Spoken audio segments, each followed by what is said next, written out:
नमस्कार शेतकरी मित्रांनो, तर आज आपण या व्हिडिओच्या माध्यमातून जाणून घेणार आहोत की दुष्काळी भागातील शेतकऱ्यांनी कमाल केलेली आहे आणि 2 एकरात कसं मिळवलं 75 लाखाचं उत्पन्न। तर मित्रांनो, आपण ही संपूर्ण माहिती जाणून घेऊया।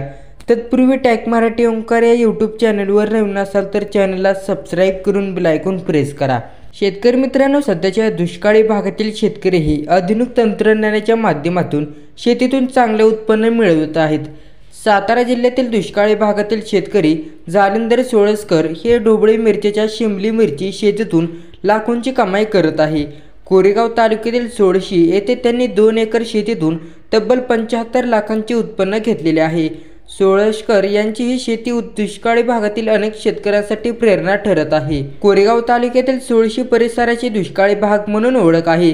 या परिसरात पिण्यासाठी पुरेसं पाणी नाही तर शेतीसाठी पाणी कुठून आणणार अशी स्थिती आहे। पण येथील शेतकरी जालिंदर सोळसकर यांनी आधुनिक शेतीची कास धरली। शेती आणि पाण्याचे योग्य व्यवस्थापन करून त्यांनी तरकारी पिकांची शेती केलेली, यामध्ये त्यांना चांगला नफाही मिळालेला आहे। इरिगेशनचा वापर करून ढोबळी मिरची केली, पेपर मशिलिंग स्टेजिंग करून कमी पाण्यात पीक नियोजन केले। ढोबळी मिरचीची लागवड करून 5 महिने झाले। 5 महिन्यांमध्ये 13 वेळा तोडणी केलेली आहे।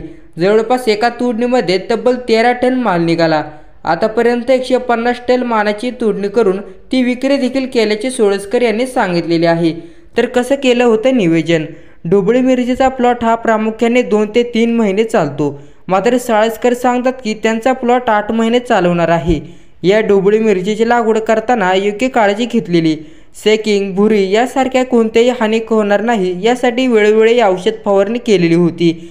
उन्हाळ्यामध्ये त्याचबरोबर थंडीमध्ये पिकाला कोणतीही इजा होऊ नये याची काळजी घेत यासाठी ॲग्रोसेल्फ ॲग्रोमॅजिक या केमिकलचा वापर केला होता। त्या जोडीला हर्बल केमिकलचा वापर देखील कमी प्रमाणात केला गेला आहे। त्यामुळे 2 एकरमध्ये 150 टनाहून अधिक माल त्यांनी काढलेला आहे। तर मित्रांनो, ही होती आजची अपडेट। व्हिडिओ आवडला तर व्हिडिओला लाईक करा आणि चॅनलला सबस्क्राईब करा। धन्यवाद।